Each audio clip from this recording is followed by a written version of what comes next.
What's up, guys? SelloutGamer here. Wanted to make a quick little video to teach you guys a bit about leopard gecko care. Now, this is a 3-foot terrarium, but I would suggest at least a 2-foot terrarium. I know the leopard gecko kits usually come with a 10-gallon, but that's a bit small because you do need a temperature gradient. So, what is a temperature gradient? That means that you have a hot side of your tank and a cool side of your tank. What this does is allows your gecko to regulate his temperature because they cannot do this. They're a cold-blooded animal and they need a heat source.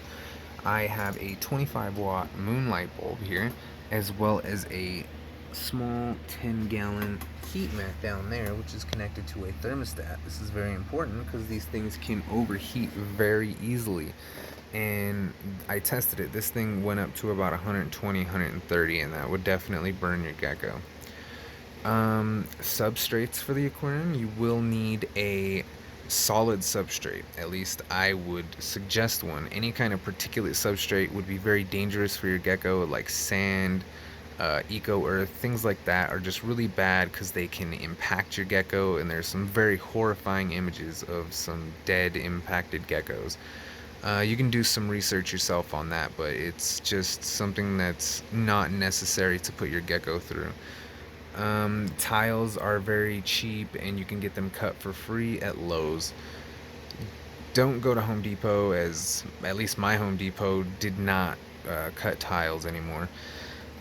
So with your hot side, you're going to want that between about 80 and 90 degrees, and this is actually mainly her poop area, which is another thing. Leopard geckos do like to poop in one spot. You'll see them usually pick a corner or something. She likes to poop on the inner edge of this thing here, around the rim here, because her hot side is in here.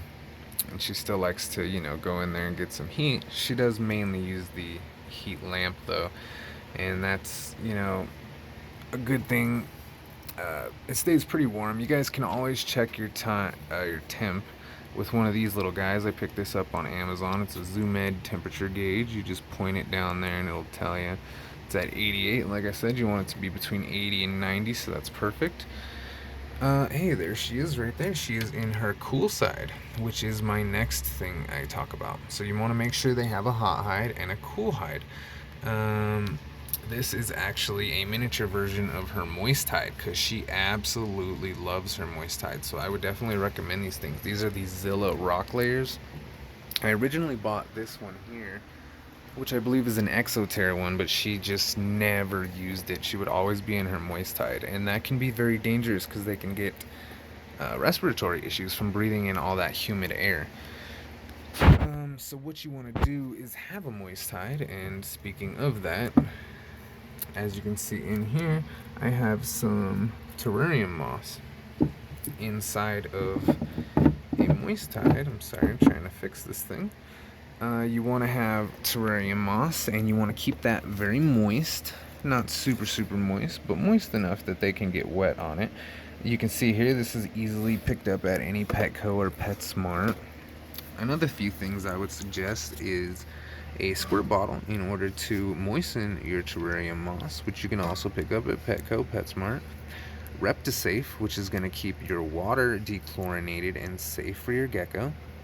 You got Wipeout, which is going to help you clean your tile and all that and disinfect it. When you do that, you want to make sure you take your gecko out and take all of your decorations out and clean them separately with some soap and water. Make sure you rinse them really well. When I take my gecko out, I put her in a hamster ball, and this one I got when she was a baby. It's probably a bit small for her now, but I'll probably upgrade to a bigger one. She's not probably gonna like that one anymore. But anyways, let me think. Yeah, I didn't talk about why they need the moist hide. They need a moist hide so that they can shed their skin. Leopard geckos need to shed in order to grow and become more beautiful. This is my leopard gecko. Her name is Buffy. She's a little cutie. She is a blood tangerine mixed with a Pacific green leopard gecko. I got her from Red Rock Geckos, and You can look them up if you would like to make a purchase from them. They have some wonderful geckos. I believe they sell on Morph Market. As I said, you can look that up if you'd like. Another thing they're going to need is a deep water dish. You want this so they are able to walk around in case they get any sheds stuck to their toes. That's very important because leopard geckos can get those skins stuck to their toes, and it will constrict and it can actually cut off their toes. And this is something that would be very unfortunate and very sad. You don't want that to happen. So make sure you get one that they can walk around in and get moist if they need to. But that's another reason to stay on top of your moistening of your moist tide. I do that at least once a day, sometimes twice if it's really hot. You can use a feeding dish. My gecko never really uses it. She honestly just pulls them all out and eats them right here. But another thing you're going to need is a calcium dish. Now I think this is very important, as geckos do love to eat calcium. They absolutely need it to keep their bones strong. They can develop metabolic bone disease quite commonly, so you want to make sure they're getting that. If your gecko is not eating their calcium and you don't see them going to get any from their dish, a suggested thing would be to dust your insects. Speaking of insects, you can feed them all sorts of insects: roaches, worms, and crickets.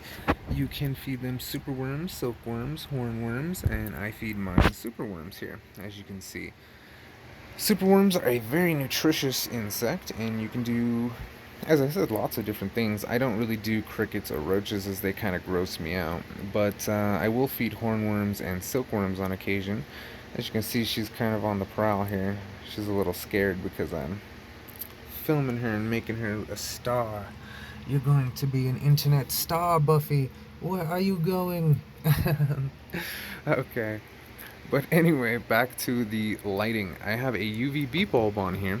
Now, some people say that you do not need a UVB bulb, but I'll tell you, the RSPCA says you do, so I'm gonna go ahead and believe them. I don't know, it can't really hurt now, can it? I think I have talked about pretty much everything.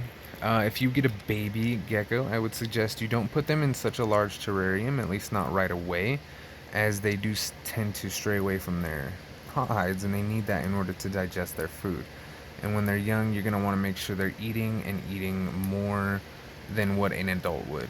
I know that seems weird, but an adult can go longer without eating, especially with females. They can be ovulating, I guess. They do carry eggs. It's not common, but it can happen. There are a few videos on the Leopard Gecko channel site that you can look up where her leopard geckos have carried eggs quite a few times. But as I said, this isn't really common. I've never seen it in my geckos. Anything else I can talk about? You got your heat, you got your cool side, you got your moist tide, water, food, calcium dish, you got your products. I'm sorry, guys. Just want to make sure I cover everything. But if you have any questions, you can go ahead and message me and ask me. I don't mind answering questions whenever. I hope you guys were able to learn a thing or two about leopard gecko care, and I appreciate you watching. I'll see you next time.